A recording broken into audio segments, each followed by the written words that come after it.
Oh, as a historian, let me get right into it.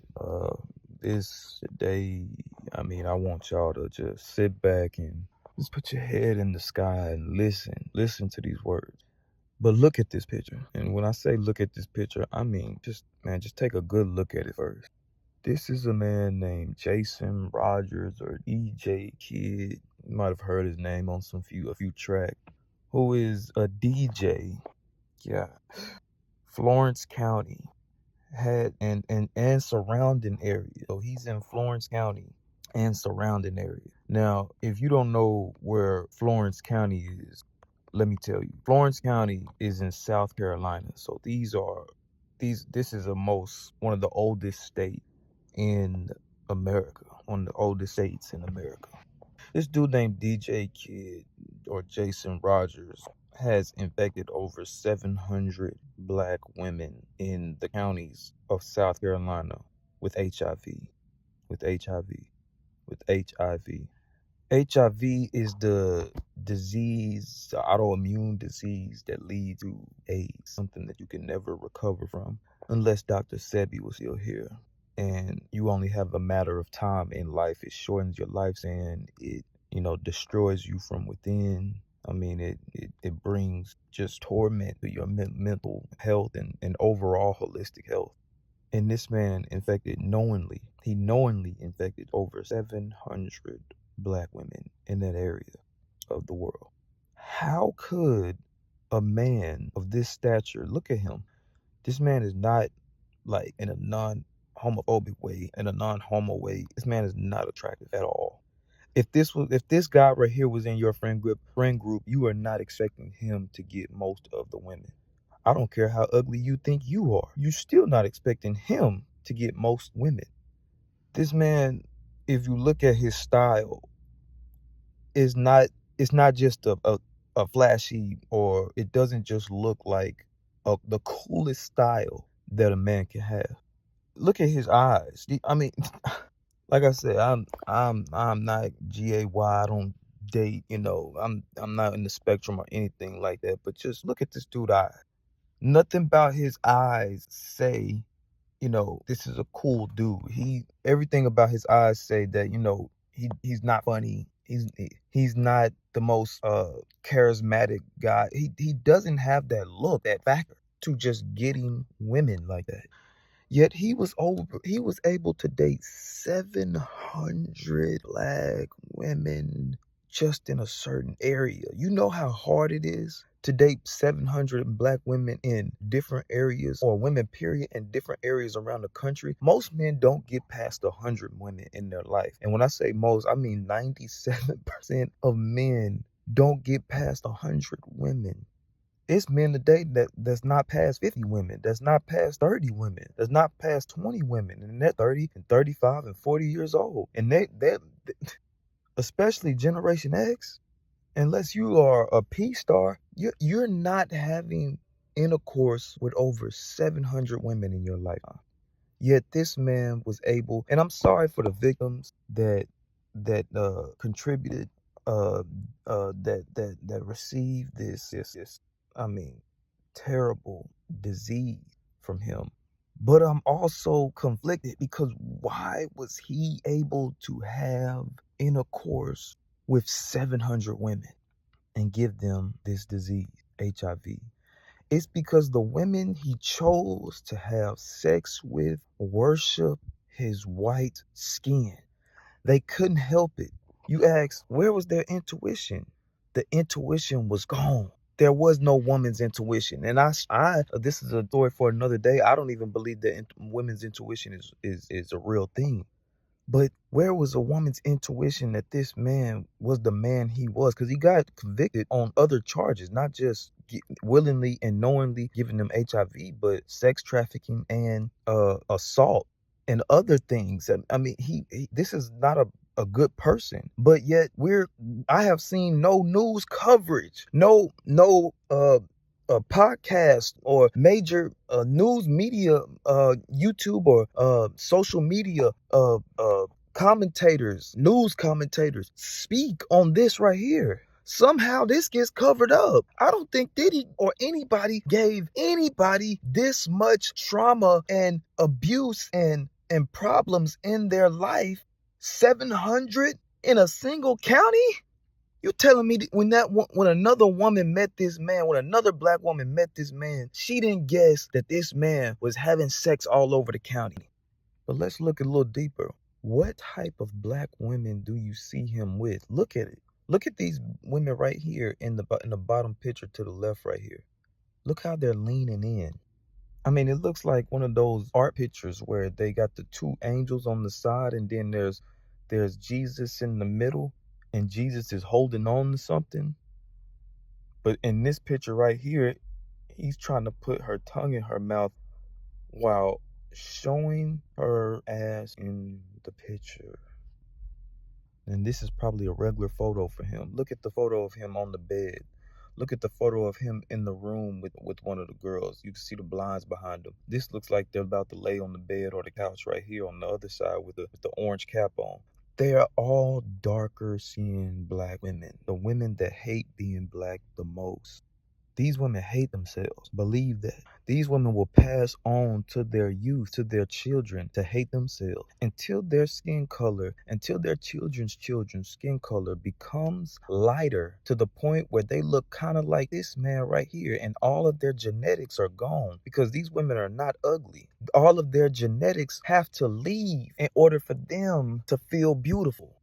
This is what we have in the black community. This is what is holding us back.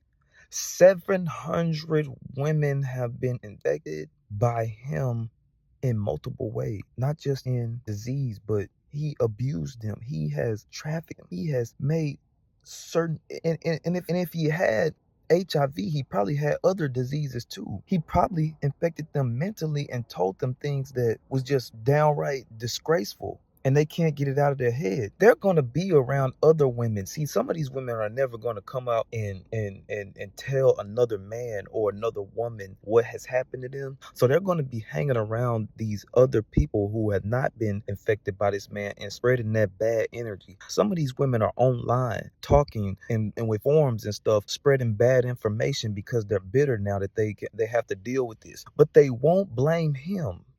Guess who they're going to blame? Guess who they're going to take their anger out on?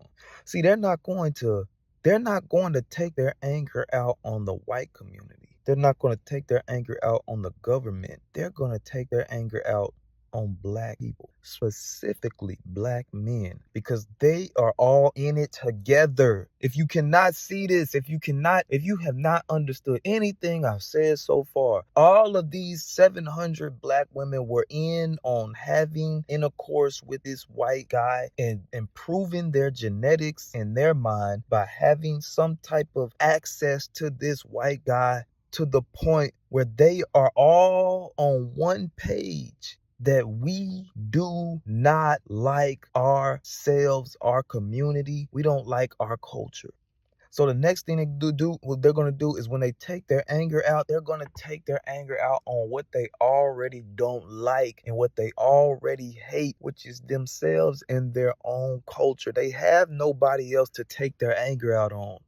He didn't bring them around a bunch of white people. He probably didn't do nothing for these women.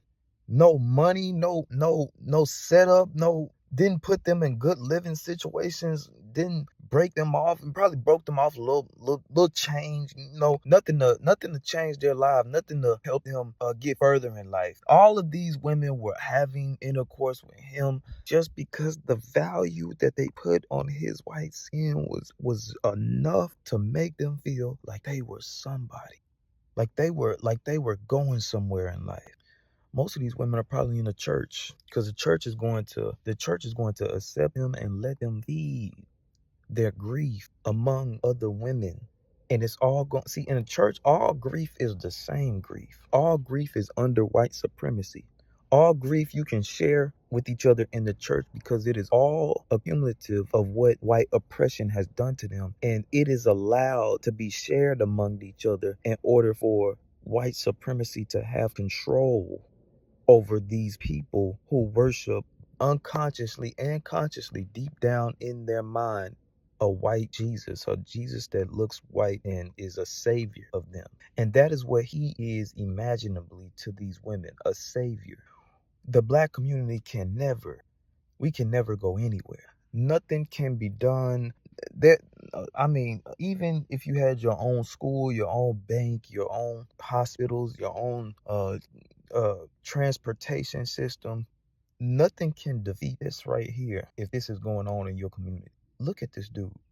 Man, it's dudes that are attractive. I know because I've been friends with them. These are my friends that are not going to have intercourse with 700 women in life. It is dudes today that are struggling to have women or get 100 likes on a dating app. And this man can have intercourse with 700 black women unprotected. Unprotected. And he's not that old. He is not that old. I mean, he's only 46 years old. 700 women. That is a lot of black women in a certain area. You know how cold your Mac game has to be to have that many intercourse with that many women in a certain area? They all know each other. That means that they knew that he was having intercourse with other women and they didn't even care. They were just waiting on their turn. Meanwhile, you out here struggling just for a kiss. You struggling for a date. Forget the kiss. You trying to get on a date. You can't even get on a date. She can't even act right on the date. They skipping the date and they going straight to happy hour. This is a black woman today. You would think that black women, out of all what they have done to the black community, you would think that, oh my God, today they would be more obstinate, they would be more obsolete to white men trying to come in and date them or do whatever they want around them or be not so trustful of white people. Black women are more trustful and more forgiving and more loving of white people, especially white men today. All white men have to do for black women is be a little nice, be a little compassionate, and black women will invite them to the cookout, invite them home and all the way to their bedroom until they get a light-skinned child, a child that is biracial, a child that they can no longer see themselves in. That is the ultimate goal of most black women today. Matter of fact, the black woman is the biggest hater of the black community. No one hates the black community more than the black woman. Because how do you let a man come and give 700 women HIV? Look how they're smiling in the photos. Look how happy they are to be in these photos. Look at the joy that they have. When a white man comes around, a black woman gets joyful. Because in the church, they have said to them that this is God. And they think that, oh no, I think God is black now. They think that just because they think God is black now, they can turn it around in their mind.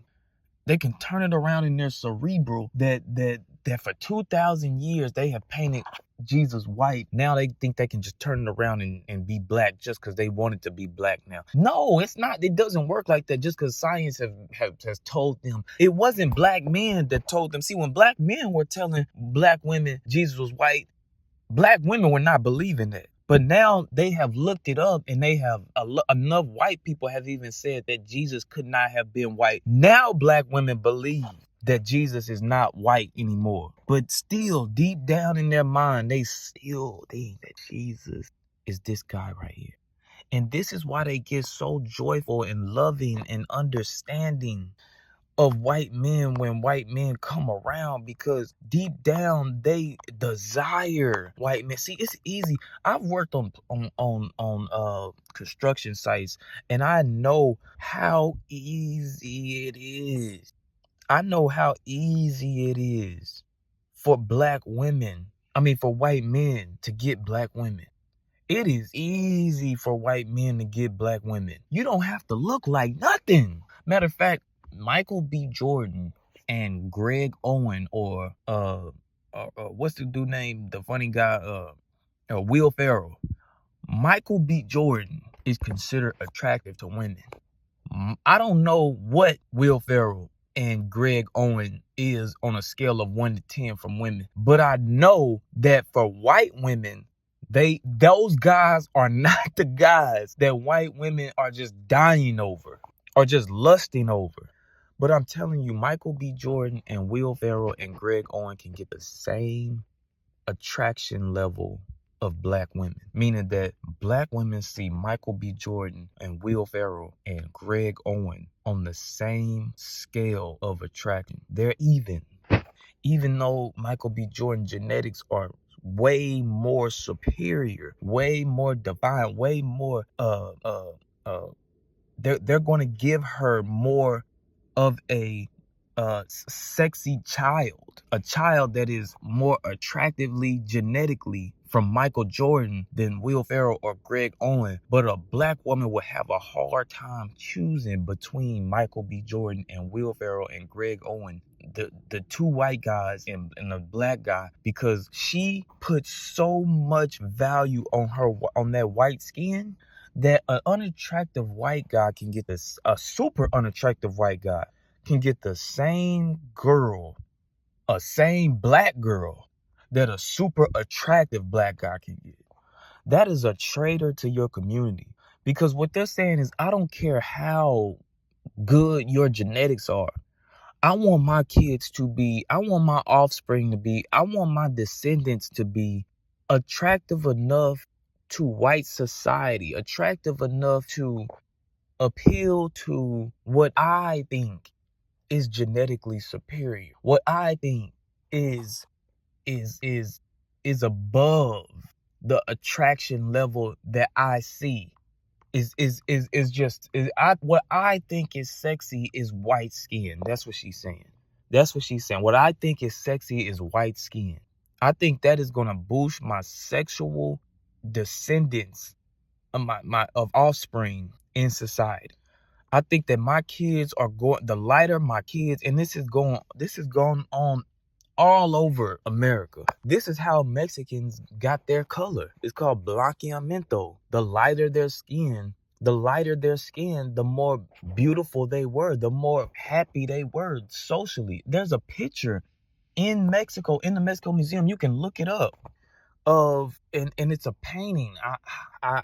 The painting is, yep, the painting name is Ham's Redemption by Modesto Brocos. And in Portuguese is branqueamento. And branqueamento is the whitening of generation. And there's this painting, and it's in Mexico. I seen it in Mexico. And it's also in Rio de Janeiro. But I saw it at the museum of the National Museum of Mexico. And it's this black grandma, and her daughter is mulatto, which is black and white. Her daughter is lighter than her. And then her daughter is holding her granddaughter, and her granddaughter is lighter than her and her grandmother. And there's a white man with a smile sitting next to them. And he's just looking at the child like, I did a good job. And her daughter is holding her granddaughter, but pointing at the grandmother. And her grandmother has her hands out, like thanking the Lord that her granddaughter has lighter skin, has came out with the lightest skin possible. And you can tell, like, she's thanking God. She has her hands out, she's like praising, and her daughter is like pointing at her like, look, you don't have skin color like this no more, but this is where you have been saved from. Like, this is where you came from. Thank your grandmother for doing a good job. And it's called the Ham's curse, because Noah condemns Ham to be a slave along with his son Canaan, who cursed as the servants of servants. So her grandmother is considered the servant, and her granddaughter is considered saved by being lighter skinned from the servant. But who is the grandmother a servant to?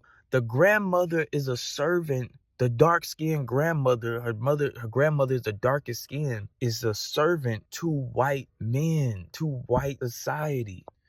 These women in these photos are servants to this man. They are servants to black women don't understand because they have never, when you talk about the civil rights movement, black women, and this is another conversation, have never truly been all together and all hands on in the civil rights movement. The civil rights movement was majority, even though they want to say this, the civil rights movement was majority black men. Black women had a certain time period, which in the Black Power movement, which all black women were not a part of. When you think about these movements, there was only a small amount of black women who were a part of these movements. Most black women were a part of the feminist movement. Most black women were a part of the feminist movement. After the 1950s, most black women were a part of the feminist movement. And they were allowed to do more in the feminist movement. Because what a black woman does is she is a servant to white women and white men to the destruction of her own race. You can tell by right here. You can tell by right here. What she's trying to do by having intercourse with this man unprotected is become white somehow. Teaching her sons that white skin, no matter what it looks like, is valuable. It's a value to have. So, and then they question, why do these men grow up? Why do these young black men grow up and want to date white women? You taught them this. You taught them this low self-esteem. You gave them this. It's you. And black women think that they think they're somehow like the leaders. They think they're somehow the leaders of black society. Like they're a culture. The only culture that a black woman is a culture of praising white culture, praising white people for the nothing they have done for black men and black women.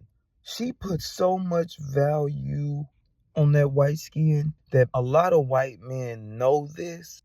A lot of white men know this, and sometimes white men will say, don't give me so much credit. I've seen a white comedian come up for a joke, and some of the jokes he said weren't funny, and he was like telling, it was an all black crowd, and he was like telling them, no, don't give me so much credit. I messed that joke up. It's been white men to come out and say, look, I'm not all that. I don't know, I don't understand like why black women praise me so much, praise us so much. We're not, I'm fat, I'm ugly, I'm not all this. And they actually are.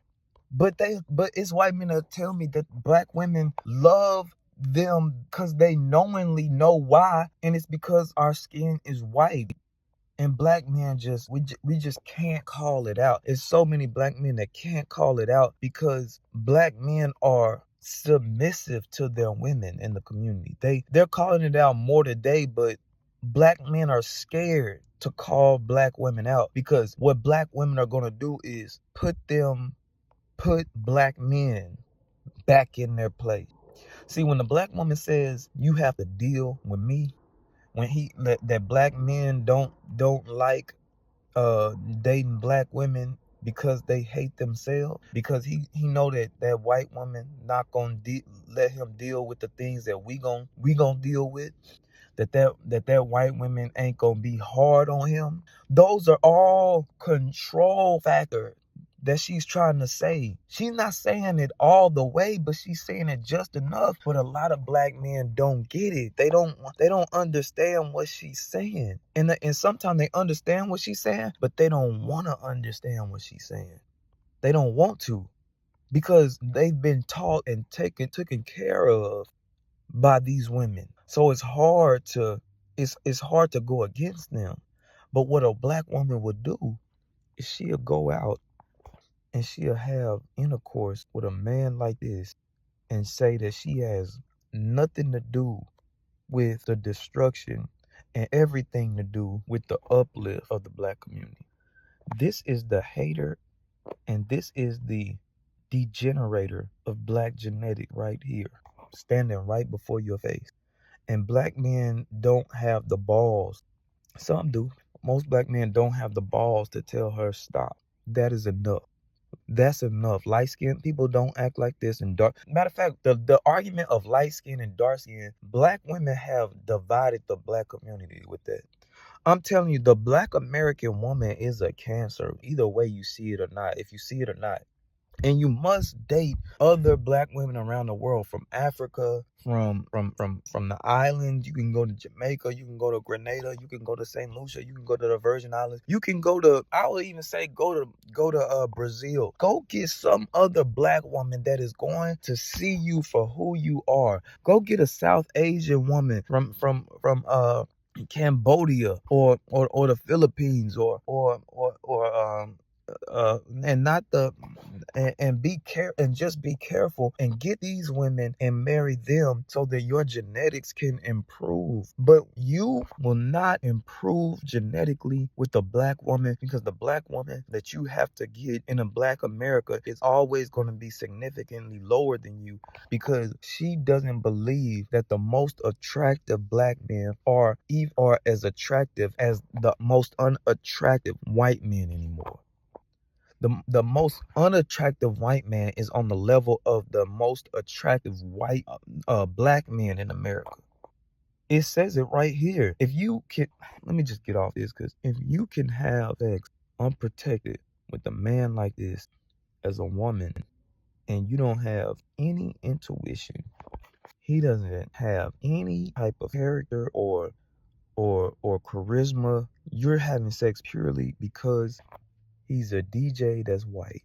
And some black women are saying right now, you don't know that he don't have any character. They'll do anything to justify it. They'll do anything. Black women will do anything to justify their actions toward being a servant to white culture. Let me say it one more time. Black women will do anything to justify their actions to being a servant for white culture. From the church to work to school to their family to their relationship. Black women, this is why white people come and feel safe and feel comfortable around black women, is because they know black women will do anything, say anything to justify why the black community should serve and be empathetic to white culture in life.